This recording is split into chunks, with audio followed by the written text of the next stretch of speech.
अगर आपको surface tension और कैपिलरी इफेक्ट के बारे में ज़्यादा डिटेल पढ़नी है तो सेंजल का बुक है ये, फ्लूइड मैकेनिक्स।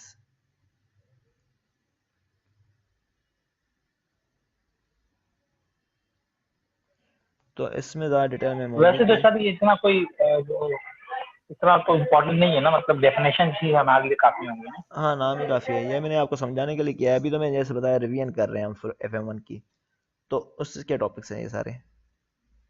सर जी हाँ, ये स्लाइड जिससे आप पढ़ा रहे हैं ये काइंडली ग्रुप में सेंड कर दिएगा ताकि फिर वीकेंड चलें मैं रोज। आज शेयर कर लूँगा। ठीक है, अब जैसे हमने बताया टेबल 2.4 है, तो इसमें क्या है, सरफेस टेंशन जो है फॉर डिफरेंट मटेरियल हमें गिवन है। वाटर का 0 डिग्री सेंटीग्रेड पे कितना है, 20 पे कितना है, 100 पे कितना है। अगर इनके बीच में होगा तो हम अज्यूम कर लेंगे इनके बीच में किस हिसाब से आएगा। ग्लाइसरीन के लिए डिफरेंट सब्सटेंस के लिए गिवन है। तो अब हमारे पास 20 डिग्री सेंटीग्रेड था, तो ये 0.073 आ गया। सर स्क्रीन शेयर कर दें, स्क्रीन शेयर नहीं किया आपने। अच्छा, स्क्रीन शेयर नहीं किया मैंने, चलो मैं शेयर करता हूँ।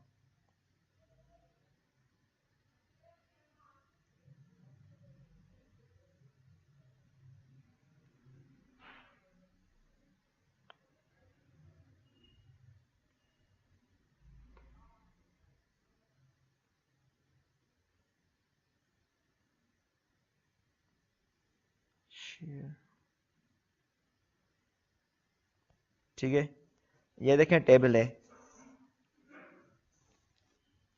तो इसमें बताएंगे कितनी कितनी है। वाटर की 0 डिग्री सेंटीग्रेड सरफेस टेंशन कितनी है, 20 पे कितनी है, 100 डिग्री सेंटीग्रेड कितना है, ग्लाइसरीन का कितना है। तो डिफरेंट सब्सटेंस के लिए हमें गिवन है। तो आपको गिवन होगी, यानी तो आप इस तरह के टेबल से निकाल सकते हैं। और अगर ज़्यादा डिटेल पढ़नी है इसके बारे में तो ये वाली टॉपिक से 2.7 surface tension and capillary effect.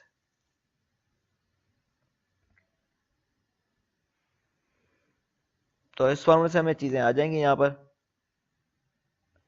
तो हम पुट करेंगे तो ये कितना आ जाएगा, 0.050 मीटर।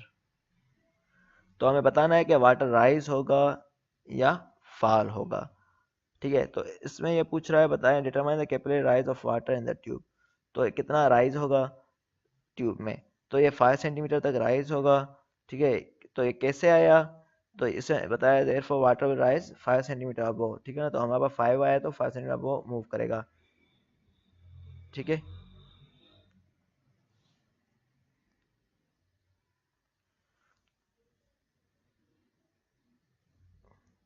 तो अब आते हैं conservation of mass. Conservation of mass means किसको बोलते हैं,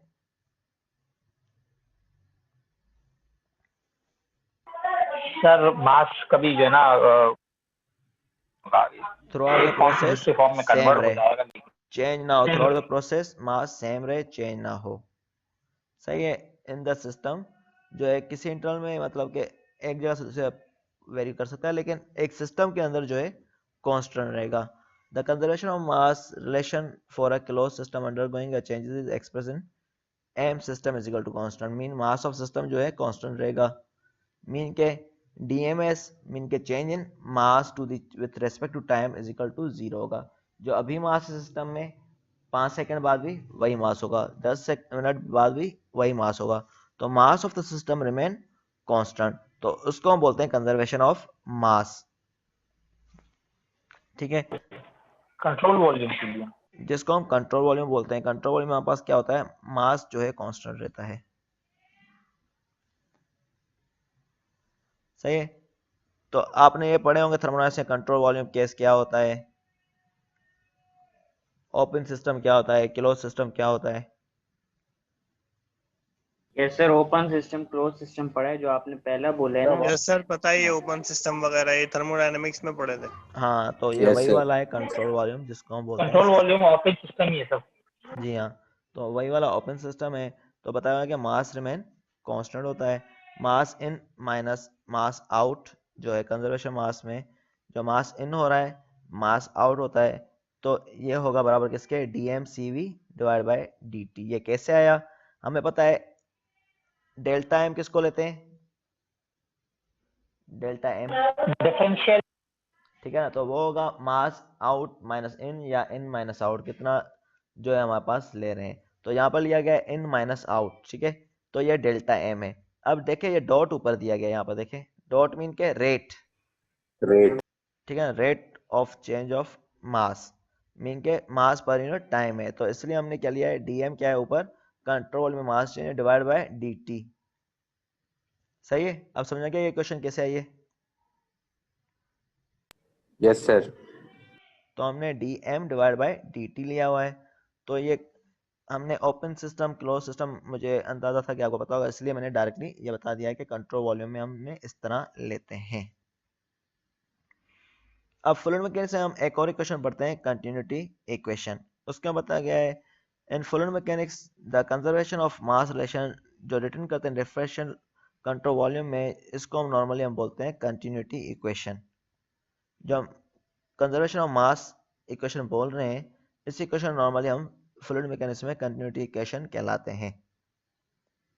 ठीक है, ये मतलब कि दूसरी चीज नहीं है, वही चीज है, कंजर्वेशन ऑफ मास वाला है, लेकिन हम कंट्रोल वॉल्यूम में नॉर्मली इसको कंटिन्यूटी इक्वेशन बोलते हैं। अब मोमेंटम क्या होता है, आपने पढ़ा होगा, product of mass and velocity. सही है, product of mass and velocity mean क्या, हम किसी भी चीज पे कोई मास से उसको और वेलोसिटी को मल्टीप्लाई करेंगे तो उसको हम बोलते हैं लीनियर मोमेंटम। ठीक है, एंगुलर मोमेंटम क्या होता है, कुछ याद है? Product of mass and angular जी, एंगुलर वेलोसिटी आएगी, उसमें क्या होगा, एंगुलर डायरेक्शन में मूव कर रहा होगा। ठीक है, जिसमें रोटेशन जो है हमारे पास जो है एंगुलर डायरेक्शन में मूव करेंगे, हम कोई भी फोर्स अप्लाई कर रहे हैं तो हमारे पास मास इनटू वेलोसिटी जो है एंगुलर डायरेक्शन में रोटेट कर रहा होगा। ठीक है, उसमें क्या होता है, इनर्शिया और एंगुलर वेलोसिटी रोल प्ले कर रहे होते हैं। मीन के रोटेशन में मूव करेगा, लाजमी बात है वेलोसिटी कौन सी होगी, एंगुलर होगी, और जो फोर्स लेते हैं वो इनर्शिया कहलाती है। तो लीनियर मोमेंटम यहाँ बताया गया है क्या है, मास एंड वेलोसिटी क्या है, इसकी प्रोडक्ट है, जिसको हम बोलते हैं लीनियर मोमेंटम या जस्ट मोमेंटम। ठीक है, तो ऐसे मतलब the momentum of a rigid body of mass moving with velocity v। अब बताएं मोमेंटम कोई भी मास है बॉडी का, वो वेलोसिटी v से मूव कर रहा है, तो उसको हम रिप्रेजेंट mv से करते हैं। जैसे हमें पढ़ाया गया यहाँ पर मास एंड वेलोसिटी की ये प्रोडक्ट होती है। अब न्यूटन सेकंड लॉ क्या है, क्या बोलता है, ये भी आपको पता होगा।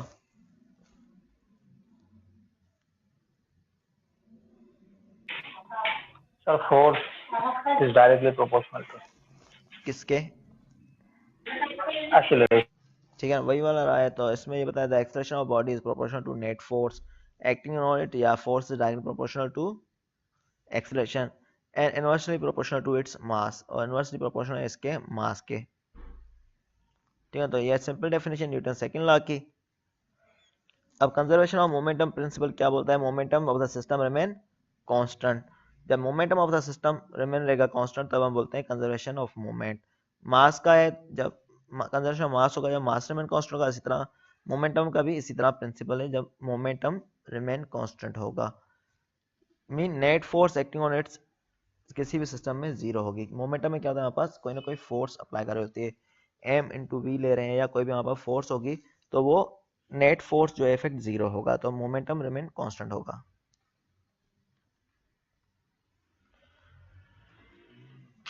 अब कंजर्वेशन ऑफ एनर्जी प्रिंसिपल क्या होगा, आपने ये भी पढ़ा होगा, थर्मोडायनामिक्स में। Yes sir. ठीक है ना, उसमें यह था कि Yes, energy sir. Remain, sir फिर भी पढ़ा दें सर।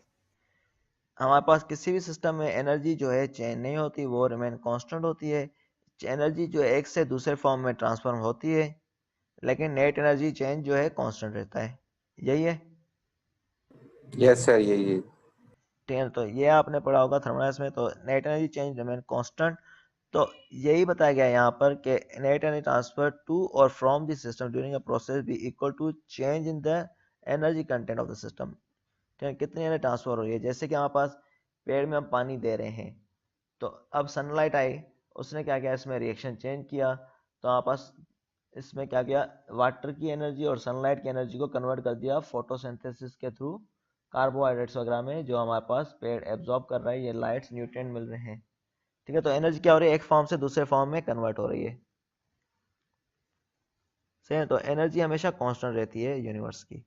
तो इससे बताया कंजर्वेशन ऑफ एनर्जी प्रिंसिपल के मुताबिक change in energy in minus change in energy out is equal to DE/CV upon DT। Control volume में ये DE/DT होता है। जैसे हमने मास का लिया है उसी तरह ही ये लिया गया है फॉर कंजर्वेशन ऑफ एनर्जी। सही है।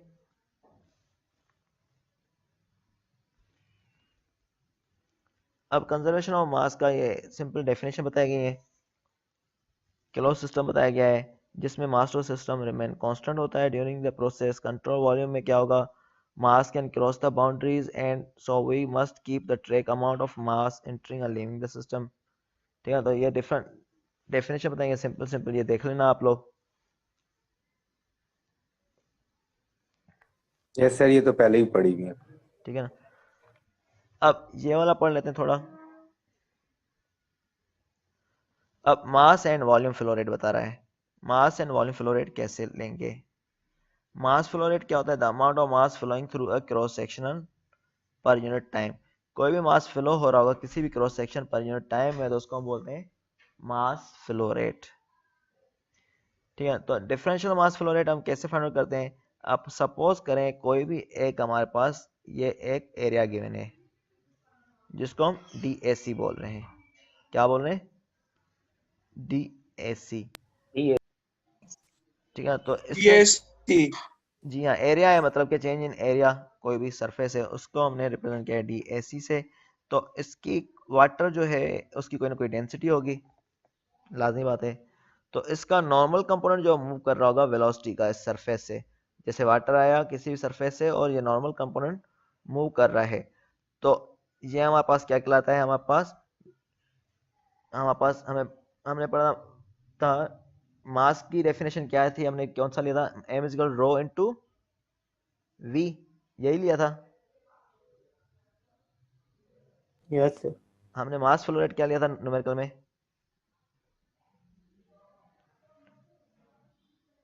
मुझे लग रहा है जोरी करके हाँ कह रहे हैं। यस सर, समझ में नहीं आ रहा सर एक बार दोबारा क्वेश्चन दोबारा रिपीट।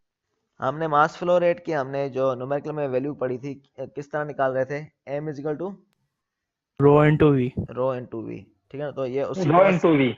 जी हाँ, तो ये m is equal rho into v से ही निकाला हुआ है। ठीक है, तो अब हमें पता है m is equal rho into v है। ठीक है, तो यहाँ बताया amount of mass flowing through a cross section पर यूनिट टाइम। तो हमने क्या निकालना है मास फ्लो रेट के लिए, amount of mass flowing through a cross section पर यूनिट टाइम। ठीक है ना, तो पर यूनिट टाइम में लेना है, पर किसी एरिया से पास कर रहा हो मास, तो उसको हम बोलते हैं मास फ्लो रेट।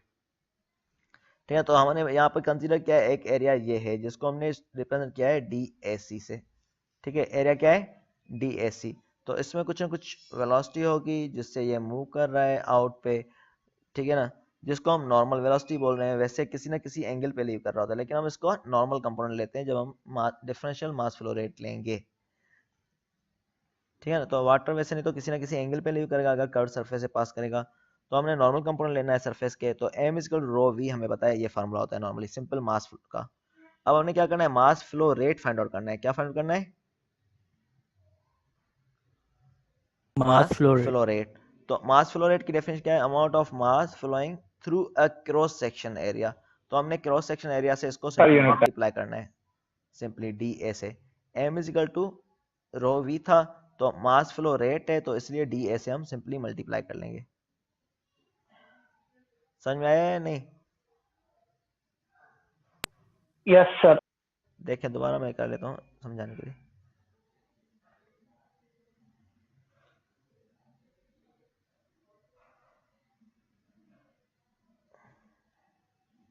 हमें पता है m इज इक्वल टू, मैं रो को इस तरह फिलहाल लिख रहा हूँ या p से लिख लेता हूँ, p इंटू v होता है। ठीक है, यही हमने पढ़ा है। यस सर यही पढ़ा है। तो m डैश की डेफिनेशन में क्या है, m dash is equal to the amount of mass flowing through a cross section. m dash जो होगा amount of mass flowing through cross section area mean के m इंटू a। सही है, yes sir. किसी भी एरिया से पास हो रहा है तो इससे हमें निकल जाएगा m किसके बराबर है हमारे पास, रो इंटू वी, और a हमें डी एरिया गिवन है, तो ये फार्मूला यहाँ से है। अब समझ में आ गया? ओके सर, समझ आ गया। ठीक है, तो ये फार्मूला यहाँ से हमने लिया है।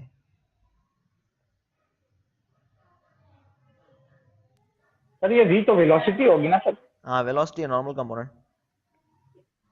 सही। अब हमने एग्जैक्ट डिफरेंशियल फॉर्म में फाइंड आउट करना है, तो हमें पता है कि एरिया कौन सा है। अगर ये सर्कुलर सरफेस होगा तो पाई आर स्क्वायर होगा। सरफेस पे डिपेंड कर रहा है किस तरह का है, तो यहाँ पर हमने अज्यूम किया है सर्कुलर सरफेस है, तो डी ए सी एक पॉइंट से दूसरे पॉइंट पे मूव कर रहा है, तो हमने दो एरिया ले लिए हैं। मीन के इनलेट पे पाइप का डाया कुछ और है, आउट पे कुछ और है रेडियस, तो हमने AC2 माइनस AC1 ले लिया है, तो पाए R2 square minus R1 square. सही है ना, क्योंकि A इज इक्वल टू क्या होता है, yes pi sir, r pi square. R. ठीक है ना, तो उस स्क्वायर। फार्मूले से निकाला हुआ है। ठीक है, A is equal to pi into r का स्क्वायर लेते हैं हम। ठीक है, तो इस फार्मूले से हमने निकाला हुआ है ये डी ए। ठीक है, तो इस तरह ये आ गया। ठीक है, ये क्वेश्चन समझ में आ गई? Yes sir. Yes sir. ठीक है, पाथ फंक्शन है एन एग्जैक्ट डिफरेंशियल्स। अब बता रहे कोई पाथ फंक्शन होगा तो हमारे पास एग्जैक्ट डिफरेंशियल नहीं होगा, अगर कोई पाथ फंक्शन भी डिपेंड कर रहा है, क्योंकि पाथ में फ्रैक्शन भी हमारे पास कुछ ना कुछ रोल प्ले कर रही होती है।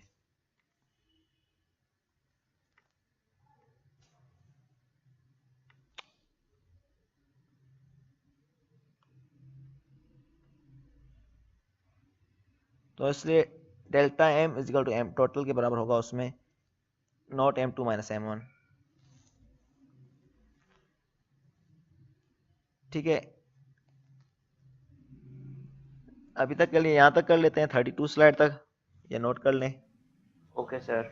ठीक है ना, अभी आपकी मेरे ख्याल नमाज होगी थोड़ी देर में। किस टाइम है नमाज वैसे? सर 1 बजे स्टार्ट हो जाती है सर, वो फिर 1 बजे खुतबा स्टार्ट। भी सुनना होता है फिर। चलें, सही है, आप लोग भाई तैयारी करें। ठीक है, नमाज की सर होपफुली इसके घर सब के बाद 2:30 बजे होती है नमाज। 2 बजे होती है? 2:30 बजे सर। अच्छा, 2:30 बजे होती है, तो जल्दी भागने के लिए सर ये वैसे ही। हमारी तरफ 1 बजे होती है। एक सर अभी एक 1:45 में बजे नमाज होती है है सर, सर। 15 मिनट सर बाद। इनकी तरफ कोई मस्जिद ही नहीं है। 1 बजे है सर मेरे इस तरफ। चलो, हर किसी का ईमान अपना है, जो जाने। सर एकदम बिल्कुल सर, बिल्कुल। सर बिल्कुल सही बात की है। सर वो अलग बात है, नहाना धोना पड़ता है, कपड़े वपड़े पहनेंगे तो टाइम लगता हफ्ते में 1 मरतबा? इमामत भी कराए हैं। है। सर नहीं तू तो हफ्ते में एक ही दफा। अभी तो सर्दियां आ गई हैं वैसे ही तो हफ्ते में 1 मरतबा करते होंगे। नहीं नहीं सर ऐसी बात नहीं है। कहा ये हफ्ते में एक ही दफा नहाता भी, एक ही दफा जुमा बस पड़ता बस। सही। सर कैसे पता है? तो मैं एक ही बार तो चलें, सही है ना, आज का टॉपिक समझ में आ गया या जोरी करके मतलब कि? हाँ, नहीं यस नहीं सर, समझ आ गया। वही सर बेसिक अल्लाह है। हाफिज। यस सर सर, आज यस सर सर। समझना बेसिक समझना है है भी, सर, बेसिक ऐसा सर होता बेसिक है। क्लियर होगा ना तो आगे समझने में आसानी भी होती है। समझ आ गया भी है। सही है ना, तो बेसिक अभी मैं क्लियर करवाता जा रहा हूँ, तो इंशाल्लाह यस जब हम सर नेक्स्ट बस इंशाल्लाह आपने फिर जो आगे। वो न्यूमेरिकल्स वाली जो स्लाइड्स थी ना, वो आप जरा सेंड कर दिएगा, वो हम प्रैक्टिस कर लेंगे चलो, मैं न्यूमेरिकल्स। पूरा सेंड करता ओवरऑल हूँ। ये ठीक है, सेंड कर देना, बेसिक भी पढ़ लेंगे एक दफा ताकि ना आगे यूज में आए। चलें, सही है, मैं हाँ पूरा ये सेंड बात कर। तो है। चलें, मैं अभी ये शेयर मतलब कर देता थ्योरी हूँ। से ही न्यूमेरिकल समझ आता है असल सारा। सही है ना, इसको मैं अभी शेयर कर लेता हूँ। और बुक पढ़ना हो तो 2 बुक्स हैं, फ्लूइड मैकेनिक्स जो है सेंचल का, सर वो और दूसरा बुक्स भी अगर आपके पास सॉफ्ट कॉपी है तो सेंड कर दें ताकि फिर देखते हैं, आगे आज व्हाट्सएप ना पे काम। लिमिटेशन होती है 15 MB की। चलो, मैं देखता हूँ कितनी MB का है। नहीं, फिर वो 100 MB मेल का सर किसी डॉक्यूमेंट आ सकता है सर। आ सकता है? डॉक्यूमेंट बनना, सिर्फ किसी सीआर को मेल कर दें, वो हमें आगे फॉरवर्ड कर देगा। चलें, सही है, इस यस तरह सर, या करें। मेल कर दें मुझे। चलें, सही है। ठीक है ना, आज तक के ठीक लिए है सेशन ओके यही है। सर, अल्लाह चलें, ठीक है, हाफिज। ओके सर, अल्लाह हाफिज। अल्लाह हाफिज। अल्लाह। अल्लाह हाफिज।